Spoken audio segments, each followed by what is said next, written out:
Notre invité Benoît Hamon, bonjour. Bonjour. Benoît Hamon. Je lis Nicolas Hulot. Accumulation, il explique sa démission. Accumulation de déceptions. Peut-être n'ai-je pas su convaincre, peut-être n'ai-je pas les codes. Il n'avait pas les codes, Nicolas Hulot. Il faut des codes pour être ministre, et notamment ministre de l'Environnement. 13 ministres en 20 ans. Non, je ne crois pas que ce soit qu'une affaire de code. Ça dit une chose, c'est que finalement le meilleur des écologistes, le plus populaire, celui qui finalement réunissait un peu tous les suffrages sur la qualité de ses convictions et finalement la qualité aussi des réponses qu'il proposait, des solutions. Que celui-là, dans un gouvernement qui n'est pas écologiste, celui-là ne peut pas modifier le rapport de force de façon à ce qu'on change de modèle de développement. Et ce qu'il faut écouter, à mon sens, c'est le réquisitoire qu'il pose et ce qu'il dit dans l'appel aux consciences qu'il fait. Parce que il y a un appel derrière cette démission. Il dit réveillons-nous. J'ai échoué à quoi? J'ai échoué à enrayer les émissions de gaz à effet de serre. Elles continuent à augmenter. J'ai échoué à enrayer l'utilisation des pesticides qui aujourd'hui affectent la santé des Français et de nos enfants. J'ai échoué à enrayer l'extinction de la biodiversité. J'ai échoué à enrayer l'artificialisation des sols. Et on pense notamment à la loi littorale où il y a désormais un permis de bétonner autorisé par Emmanuel Macron alors que ce n'était pas permis auparavant. Il dit cela. Et pourtant, c'était sans doute le meilleur à cette place-là. Eh bien, je considère, moi, que la leçon qu'on doit en tirer, c'est que il n'y a pas finalement d'écologie gentille. L'écologie gentille qui dirait il faut convaincre le patron de Monsanto d'arrêter de polluer et de rendre les gens malades, ça ne marchera pas. Il faudra forcément un changement de nos modes de consommation, à nous, de nos modes de production, de notre relation au travail, de la manière dont aujourd'hui on pense nos modèles économiques, et cela supposera que tout un gouvernement soit écologiste. Mais ça passe par la loi, oui, ça passe par la décision politique. Mais évidemment, ça passe par la volonté. Et c'était intéressant, peut-être qu'on en reparlera, sur le fait qu'il dit que si il n'a pas réussi, c'est pas seulement parce que finalement Emmanuel Macron n'est pas très écologiste, sinon pas écologiste du tout, parce que sinon il prendrait d'autres décisions que celle d'autoriser par exemple l'exploitation de la montagne d'or en Guyane qui va polluer un département français et va avoir des conséquences environnementales catastrophiques en plein milieu d'un poumon de la planète, l'Amazonie. Et c'est pas seulement pour ça, c'est parce qu'il dit j'ai découvert en fait, en tout cas je l'interprète, j'ai découvert que l'État qui devrait être protecteur de notre cadre de vie, protecteur de la santé de nos enfants et de leur croissance, parce que c'est ça aujourd'hui les pesticides, quand les fameux perturbateurs endocriniens, ces substances chimiques qui affectent la croissance de nos enfants, produisent de l'asthme, des maladies chroniques, des cancers. Il dit l'État n'est pas seulement protecteur, il est devenu en quelque sorte prédateur. Et pourquoi est-il devenu prédateur? Parce que finalement Emmanuel Macron, quelque part, a organisé la fusion entre la technostructure, la haute fonction publique et les grands intérêts privés. Et on en vient à cette histoire des lobbies qu'il a dénoncée. L'État cesse d'être protecteur et devient prédateur quand finalement il sert ou met sa propre puissance au service d'intérêts particuliers. C'est vrai que Nicolas Hulot a parlé des lobbies, mais est-ce le cœur du sujet? C'est un sujet. Oui, c'est peut-être un sujet, mais est-ce le cœur du sujet, l'influence des lobbies industriels? Je pense que c'est quand même le politique qui décide, oui, c'est pas le lobbyiste qui décide. Vous avez entièrement raison. Bien d'accord.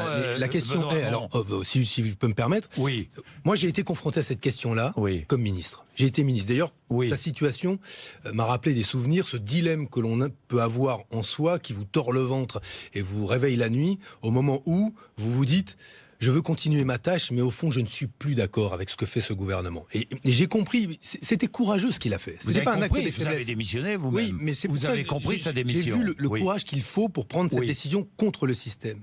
Mais au-delà de ça, je me suis souvenu aussi que quand j'étais moi-même ministre de la Consommation, quand on a créé les actions de groupe pour lutter contre ces grands groupes qui justement portent préjudice aux consommateurs, quand on a interdit le bisphénol A, je me souviens encore de ces lobbies de l'industrie qui disaient « Ouh là là, n'interdisez pas cela, vous allez provoquer des plans sociaux, peut-être que ce qu'on mettra à la place du bisphénol A sera plus dangereux, etc. etc. » On l'a quand même interdit. Effectivement, c'est une question de volonté politique. Et les lobbies, moi je ne leur reproche pas d'être lobby, ils font leur boulot. Mais évidemment. Ceux qui sont faibles, effectivement, ce sont les politiques ou ceux qui, et là la question est posée maintenant, ceux qui considèrent que les lobbyistes ont portes ouvertes dans les ministères. Moi, pendant la campagne présidentielle, j'avais fait deux choses. Et j'aimerais que le président de la République avance sur ce sujet-là. J'avais dit je donnerais la liste des rendez-vous que j'ai avec les lobbies pendant la campagne présidentielle, pour que tout le monde sache qui j'ai vu. Ne s'interdire de voir personne, mais que l'opinion sache qui est venu voir tel candidat. Mais, autre chose, j'avais dit, il faudrait que dans le cadre des financements des campagnes, on connaisse la liste des gros donateurs. Ceux qui ont les moyens de mettre 7 500 € le maximum pour des campagnes. Et là, on saurait si, parmi les nombreux très gros donateurs qui ont financé la campagne d'Emmanuel Macron, il y a un certain nombre d'éminents représentants du lobby des chasseurs, un certain nombre d'éminents représentants du lobby de l'extraction minière, un certain nombre d'éminents représentants de l'industrie chimique, qui expliqueraient ensuite que ce gouvernement soit si timide, voire si à rebours de l'ère du temps et de ce qu'il faut faire sur la lutte contre les pesticides, la lutte contre les perturbateurs endocriniens, le fait qu'on continue à autoriser de l'extraction minière au mépris de l'environnement, le fait qu'on décide de bétonner le littoral au mépris de la biodiversité parce que l'artificialisation, ça détruit les milieux naturels et donc ça explique en partie qu'aujourd'hui on ait moins d'insectes, moins d'oiseaux, moins de mammifères, etc., etc. Voilà des choses qu'une grande démocratie devrait pouvoir faire. D'autres le font-ils ? Ça veut dire oui, quoi ? L'Allemagne le fait. Oui. Ça veut dire quoi ? Que le peuple n'est plus souverain ? Ça veut dire quoi ? Ça veut dire que la démocratie est une forme, est en danger. Enfin, c'est un peu un grand mot. La démocratie, elle est toujours perfectible. Elle est toujours perfectible. Surtout quand on confie toutes les clés du pays à un seul homme et que dans ce pays, en fait, on appelle république, ce qui est dans les faits une monarchie élective. Ça veut dire, j'ajoute, ça veut dire qu'Emmanuel Macron s'est acheté la marque Nicolas Hulot à vos yeux ? Ah bah écoutez, je ne sais pas s'il... En tout cas, lui, il a clairement vu que Nicolas Hulot, de son point de vue dans son gouvernement, était une marque. Et avec une habileté ou une agilité incontestable, il a su mettre en avant Hulot, une formule, « Make our planet great again », pour dire à Donald Trump qu'il fallait continuer à respecter les engagements des accords de Paris. Mais les respectons-nous nous-mêmes ? Est-ce que nous, aujourd'hui, nous sommes dans les clous, la France, des accords de Paris ? Non. Pas sur le passage à l'après-carbone, pas sur la réduction des gaz à effet de serre, pas sur les insecticides et les pesticides. Rendez-vous compte, ce gouvernement a refusé, au moment où a été discutée la loi sur l'alimentation, ce gouvernement a refusé un amendement d'un parlementaire qui proposait qu'on interdise l'épandage de pesticides, la pulvérisation de produits dangereux à proximité de zones résidentielles, voire d'écoles. On en est là aujourd'hui. À ce que les lobbies, qui sont les lobbies de l'agriculture intensive, les lobbies du chimique, finalement, ont raison de l'intérêt général. Et pourtant, tous les scientifiques disent la même chose. Ils disent, ça va de plus en plus mal. On vient d'apprendre aujourd'hui que nous avons connu le 2e été le plus chaud dans l'histoire de France. Que les insectes disparaissent, que les oiseaux, dans leur diversité, disparaissent. Que la faune, qu'elle soit dans la mer, qu'elle soit sur Terre, est en train de s'altérer. Nous avons un épuisement de nos ressources naturelles. La planète devient une fournaise. Tous les scientifiques disent la même chose. Et tout continue comme avant. Tout continue comme avant. C'est comme si demain, vous alliez chez... un expert qui vous disait, écoutez, votre voiture, la direction fonctionne pas, le moteur est sur le point d'exploser, vos pneus sont sur le point d'éclater, etc. Et que vous décidiez de rouler quand même. Bah non, vous essayez de faire un peu confiance à celui qui vous dit que ça marche pas. C'est le modèle marchand qui est la cause de tous ces désordres ? Ah, incontestablement, il y a une incompatibilité à continuer à indexer l'avenir de nos sociétés sur... les dividendes des actionnaires du CAC 40, les profits qu'ils réalisent, une croissance qui est une croissance faible, mais qui se fait au mépris de nos ressources naturelles et de notre qualité de vie. Si on continue sur ce modèle capitaliste, marchand, sans qu'il soit régulé, sans que l'État redevienne régulateur et protecteur, oui, on court un danger considérable. Et ce qui est intéressant dans ce qu'a dit Nicolas Hulot, qu'il l'avait écrit dans un livre, il avait écrit qu'il y avait une forme d'incompatibilité à vouloir la transition écologique et à continuer avec ce modèle économique. Il a d'ailleurs voté pour moi lors des élections présidentielles. Exactement, au premier tour, il a voté pour vous. Et en considérant que ce projet politique était le meilleur pour la transition écologique. Et bien moi, je continue sur ce rail-là. Je continue sur ce rail parce que, au fond, des fois, je m'interroge sur la motivation de ceux qui dirigent ce pays. Quel sens cela a-t-il devant de tels périls qu'on continue à défendre de manière absurde un modèle de développement qui va rendre la vie de nos enfants invivable, irrespirable. C'est ça qu'on est en train de préparer. On est en train, à court terme, c'est même pas pour nos petits-enfants, pour nos enfants, de leur rendre la vie impossible. Faut-il être obsédé Benoît par ses Hamon, petits je profits, comprends vos son narcissisme ou son ego pour oublier cela? Mais moi, je considère, et c'est là où l'appel de Nicolas Hulot est un appel important, c'est un appel au réveil des consciences, pas seulement écologistes, mais tous ceux qui se sentent orphelins aujourd'hui, d'un message qui porte l'intérêt général. Oui, parce qu'aucun responsable politique n'arrive à porter ce message dans le monde politique, Benoît Hamon. Non, aucun n'arrive à le faire gagner pour l'instant. Le faire gagner. Oui, le porter, oui, mais le faire gagner. Oui, mais viendra, je l'espère, le moment. Aujourd'hui, tout le monde. Oui, parce qu'on a beaucoup de menteurs, beaucoup d'illusionnistes, tout le monde est écologiste. Regardez, Jean-Luc Mélenchon est le premier écologiste. Oui, mais moi je pense vous êtes le premier écologiste. Non, mais d'autres à droite aussi, ou à la République en marche. Oui, mais que tous les écologistes fassent les constats. C'est que une chose est sûre, c'est que ça ne peut pas fonctionner, l'écologie ou la transition écologique. Ça ne pourra pas fonctionner avec un modèle néolibéral qui continue à dire « Ok, l'écologie commence là où les intérêts économiques s'arrêtent ». C'est quand il n'y a plus d'intérêt financier en jeu, on peut faire un petit peu d'environnement par-ci et un petit peu d'environnement par-là, pour reprendre leur discours. Et écoutez-les, c'est ainsi qu'on fait aujourd'hui. Si demain, sur la question des mobilités, de l'énergie, de la sobriété énergétique comme de l'efficacité énergétique, sur l'interdiction de toutes les substances qui sont des substances aujourd'hui dangereuses pour nos sols, mais aussi pour nos santé, si c'est sur ces sujets-là, on n'assume pas que la transition écologique, oui, elle va construire un rapport de force qui ne sera pas favorable aux grands intérêts financiers, et on ne fera pas d'écologie. Pourquoi n'y pas? Oui. Mais alors, pourquoi n'y arrive-t-on pas? N'y arrivez-vous pas? Parce que vous avez passé un accord politique avec les écologistes à la présidentielle. Aux européennes, je ne sais pas si vous allez passer un accord politique. Vous allez passer un accord politique avec les écologistes? Alors, plutôt leur poser la question. Moi, j'avais un programme politique. Et avec Jean-Luc Mélenchon aussi, mais j'avais un qui programme... soi-disant, si l'écologie est si importante, mais j'espère que nous y arriverons. Et je vais vous dire pourquoi. Moi, j'avais un programme qui était très clair sur ces questions. Oui, vous pourriez passer un accord aux européennes avec Jean-Luc Mélenchon unie de l'écologie politique. Et au-delà de ça, de ceux qui aujourd'hui se sentent mal quand ils voient que finalement ce qui domine le discours politique, le français, c'est... J'ai l'instinct d'être dans un étouffoir, moi. C'est la coalition des anti. Mais tout le monde est anti quelque chose. Anti-Europe, anti-assisté, anti-migrants. Moi, je veux porter un discours positif. Inviter les Français à voter pour un projet politique qui, par exemple, dise demain en Europe, continue-t-on à considérer que les dépenses pour la transition écologique qui sont d'intérêt général, je veux dire de salut pour l'humanité, ces dépenses-là, eh bien, on continue à les mesurer comme un indicateur du niveau de déficit public des États qu'on corrige en disant vous n'êtes pas là pour mettre une raclée démocratique à Emmanuel Macron. Vous ne ferez pas des élections européennes un référendum pro ou contre Macron. Évidemment que je souhaite l'après-Macron, mais ce qui m'intéresse, c'est l'après-carbone. Et de dire comment on y arrivera. Et pour vous dire les choses comme je les pense, c'est que tous ceux qui pensent la même chose doivent se retrouver sur les mêmes listes. Et je continuerai, moi, à le dire et à tendre la main. Et pour être très clair... Donc, si on est sincère politiquement, et si on est un défenseur acharné de l'environnement... si on dit qu'il y a urgence climatique, on met ça en avant, et ça permet de fédérer. Exactement. Et à ce moment-là, on se donne les moyens qu'il y ait... Donc, vous dites à Jean-Luc Mélenchon, c'est la préoccupation principale...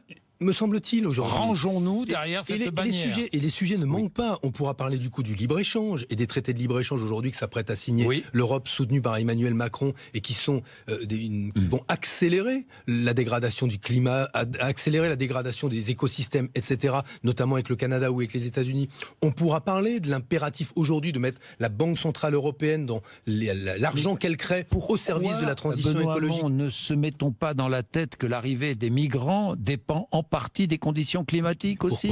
Pourquoi? Mais je vous pose la question, pourquoi? Parce qu'aujourd'hui, dire cela, qui relève de la raison, vous et moi le savons, et de la vérité, entre en conflit avec quoi?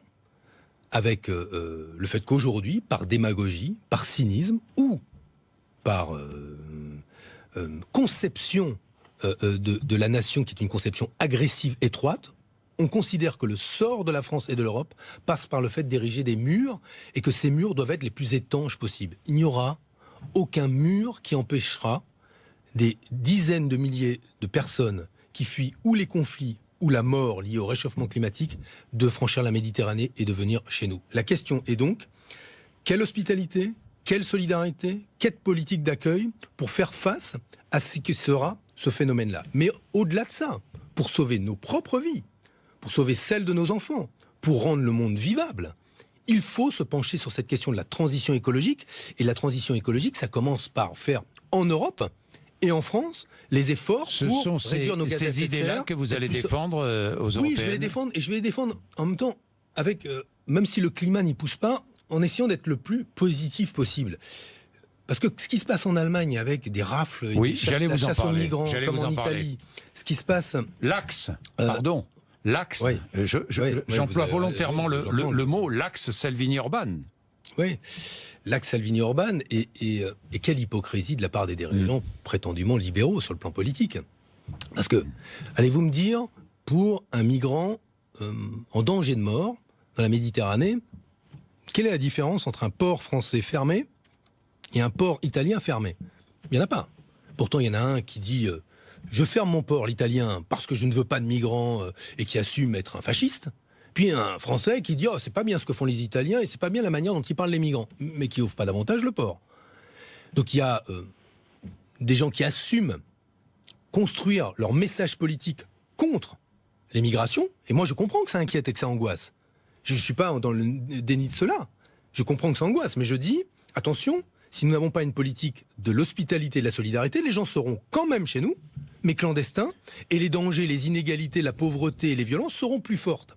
Vaut mieux regarder les problèmes en face, se doter des moyens de mettre en place des politiques, notamment sur la transition écologique et l'accueil, être humaniste, plutôt que de continuer dans des nationalismes qui nous amèneront, pour commencer, à faire la guerre aux migrants, mais finalement, à la fin, à faire la guerre à tous, voire, et pour commencer, à nos voisins. Donc, si Benoît Hamon, vous défendrez ces idées aux européennes, vous conduirez votre liste.